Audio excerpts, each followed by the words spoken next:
Undercurrent, sponsored by John Hughes in Victoria Park. Choose your station before you choose your program. Absolutely. Well, next up, the man normally behind the camera on Undercurrent, Warren Massalimoni, takes a look at the state of our media here in Australia to find out if it's really fulfilling its correct role in our democracy. The media is often referred to as an important part of a modern democracy. Yet only a few huge corporations now dominate the media landscape in Australia. What does this mean to Australians? We spoke to Sally Young, a political scientist at the University of Melbourne. In many cases, the media role is crucial. They have the power to influence how reality is really perceived, how issues are understood, how events and individuals are understood, their role. So I think the media's role is one of the most interesting because it's one of the ones that's least examined. The commercial media, they're always thinking about, what sort of stories are going to make audiences interested and read the newspaper or watch the news and so on. So commercial interests are very important and their audiences, they obviously do take that into account. On some issues, I think they lead their audiences. Asylum seekers might be one there where they've sort of created a huge interest in an issue that doesn't really have a lot of impact on many people's day-to-day lives, but it's become a very newsworthy agenda item. Paris Hilton is in town. The 31-year-old has arrived in Australia to open a new nightclub at the Star Casino in Sydney. The story is definitely hard. Model turned reality TV star Lara Bingle will face a Sydney court today. Another chapter in the soap opera that is Lara Bingle's life. But they also think it's one that stirs their audiences up and that they like to, push people's buttons, get them engaged and thinking about that particular issue. The news media are the dominant source of information about the world. They tell us what matters, they tell us who matters. The way we vote or the way we respond to opinion polls is based largely on media information. So the quality of a democracy now depends upon the information they provide. Commercial media organisations have a lot of policy interests, a lot of areas of policy cross over their commercial viability. Things like industrial relations, for example, taxation policy, climate change and carbon pricing, all sorts of issues really impact on them as organisations and as businesses. And that's when we have an issue in Australia, I think, when we've got few commercial media outlets, really, few owners, and sometimes they're all in agreement about what sort of things they want. And then Macquarie Media Group and Fairfax Media announce agreements to acquire the assets of Southern Cross Broadcasting. MMG already owns one radio station, CFM. It'll pick up another 2 from Fairfax when this deal gets the nod, as well as a TV station it's buying from Southern Cross. One example might be instituting paywalls, erecting paywalls for their online websites. Now, that was never going to work if only one of them does it, say out of News Limited and Fairfax. Now we see Fairfax is going to move to paywall as well. Their problem there is that the ABC is still for free, and that's why we see so many attacks on public broadcasters in Australia and the UK, because they're major competition for the commercial media making their websites pay. This is a capitalist society, they're businesses, free market. Something like The Australian, for example, always advocates free market principles, so they have to be like other businesses. They make a profit or they go under. If you want to understand the way some system works, you look at its institutional structure. How is it organised? How is it controlled? In Australia, we've got News Limited owning about 70% of our daily newspaper circulation. So here, that would seem like a more urgent problem, but I don't think that it will be on the agenda. I think they're too powerful here that we're going to wind back to having some sort of regulation of ownership. I don't think that will happen here. I don't think any politicians are proposing that, for example. It would be very brave of them if they did. The Greens, however, propose an alternative policy in the form of a public interest test for large media owners. Senator Scott Ludlam had this to say. Introduce a public interest test. If there was a change of ownership or a significant change of control, I should say, over a major media organisation, we'd introduce a public interest test to make sure that editorial standards weren't compromised, and that it wasn't likely to lead to a reduction of voices in the media. But really that's just part of the puzzle. I think what's been missed in the debate is supporting alternative voices. If existing media organisations are struggling, then what can we do to support public broadcasting and independent broadcasting? The way that this is going to come about in Australia to have more owners is probably foreign investment perhaps, or new smaller bodies starting up, non-profit organisations, as I said, foundations, universities, other people playing a role in journalism. I don't think we'll see any regulation to make sure that owners are limited in what they own.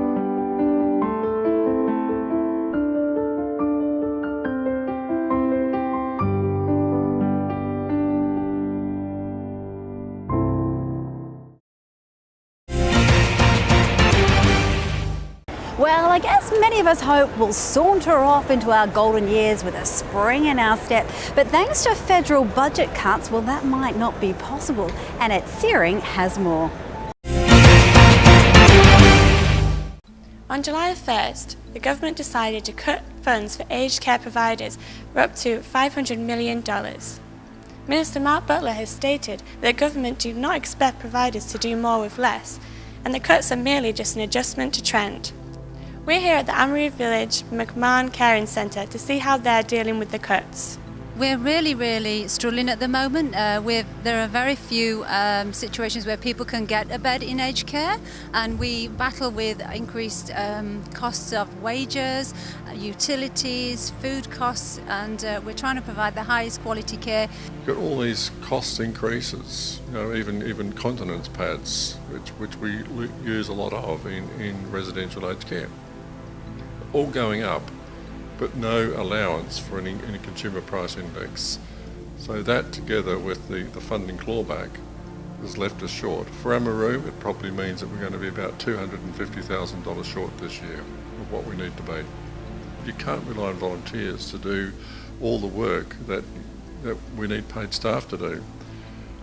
We just need to look at everything that we do to see if we can reduce costs. But it's very difficult and it's very challenging. We're really going to have a problem with the lack of funds mainly, I think, and there's going to be a lot of aged care people with dementia or, all sorts of problems, and I'm not looking forward to it. Why do you think the government have cut the funding by so much this year? Because they haven't got the money, it's as simple as that, yeah. They haven't even got for the children's education. So how will they? Because elderly people, there's no respect for them, because euthanasia, they're bringing it in. So, and like children too, abortion. So the world has changed completely there. It's all upside down. My husband was actually in a nursing home, and yes, I could not have cared for him myself. I think it's ridiculous, because after all, half the population's now overage, so what they're going to do, put us all in the street. West Australia today is at some 3,380 beds short of where we need to be according to the population planning statistic ratios set by the Department of Health and Ageing.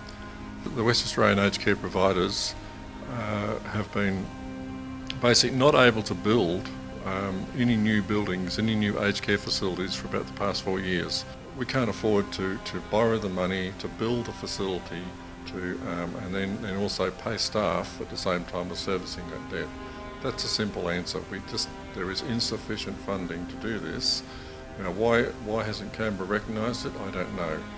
There was a large group of people came from the Department of Health and Ageing from Canberra to Perth to have a talk fest with us some 3 years ago. We told them what the issues were, we told them what the problems were. They went back and have done absolutely nothing. People are remaining at home for longer, and therefore when they come into aged care their needs are very high. With the government reducing our funding, again it means that we're more challenged to meet our obligations to aged people, and it's quite scary. The government is so intent on making a surplus in its budget that aged care is a soft touch. Aged care is one of those things they can wrap up, they can put away, they can put to the back of their mind. And hey, this is an ageing population, and we're ageing and retiring and needing aged care and health and medical services far more than we've ever needed them to. And it's time the government woke up to that.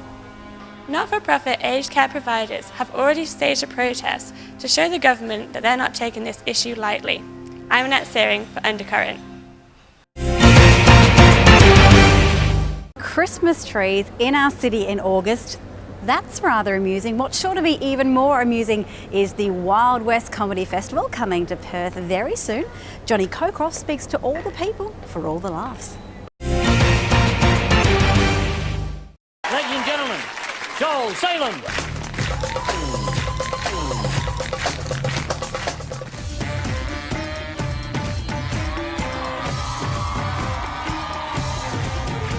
I'm here in Northbridge at Perth's Amphitheatre for the Wild West Comedy Festival. This is one of Perth's biggest nights of the year. So let's get in there, talk to a few comedians and see what's happening this week. I'm Gianni. Flavio, the lover. I'm Isabella, the lover. As you can see, I'm ultra posh. I am posher than David Beckham, twice as posh as David. What have you got in store for us tonight? Balls. I'm doing quite a bit of stuff with balls. I think you'll find it's called Red Tube. Okay. Free promo. I expect a check in the mail. I'm very excited that a festival like this is located in Northbridge and is focusing on bringing comedy to our city. We need to laugh more. We need to enjoy our lives. We work so hard. We need to relax in the evenings. And I think that this particular precinct is ideally suited to a festival such as this one. You know what I love about comedy, and this is what we do inside of Over the Fence as well, is that comedy actually gives you a way of communicating about your world, or worlds, you know. You have an opportunity to talk about anything and do it with an excellent sense of humour. You know, you have Joel Salem doing this wicked madness up there, and you know, you got a 15-year-old Kieran who's talking about family, and you know, it's just amazing. I love it. It's awesome. I love it. I'm into Perth. I like it. The Perth audiences have lots of money, and we're here to exploit that.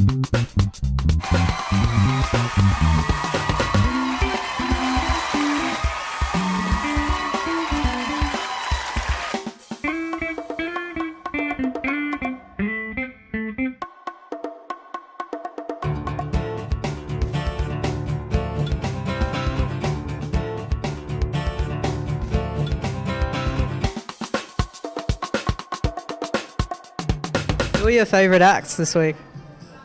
Joel Salem, I think he's just amazing. Joel Osborne, I love Two Blokes and a Bro. I think they're wicked, and just goes on and on. I'm coming back next week to see Dan Hatch perform. I've booked seats for that, and I've also booked seats for Tim Ferguson on the 1st of September. So I hope other people will do that and actually get online, make the effort to book a seat, because they're engaging with their city. They're really putting money towards supporting our amazing talent in this country, and they're going to have a good time, so they're going to get value for the dollars that they've spent as well. And I want people to get out and engage, because they're only going to be alive for a certain time. They're going to be asleep or dead for a very long time, and they need to make the most of their life and put as much energy and effort into living the best life they can. And what better place to do that than at a comedy festival? Well, I've had a fantastic night here, and it's sure to be one hell of a week for the Wild West Comedy Festival in Perth. I'm Johnny Cocroft, reporting for Undercurrent. Well, that brings us to the end of the current series of Undercurrent, but fret not, my little pretties. For the next 4 weeks, we'll be bringing you the best of Undercurrent. And tonight, I'd like to leave you with this question: to Sunday shop or not to Sunday shop? That is the question. See you next week. Undercurrent, sponsored by John Hughes in Victoria Park. Choose your station before you choose your program. Absolutely.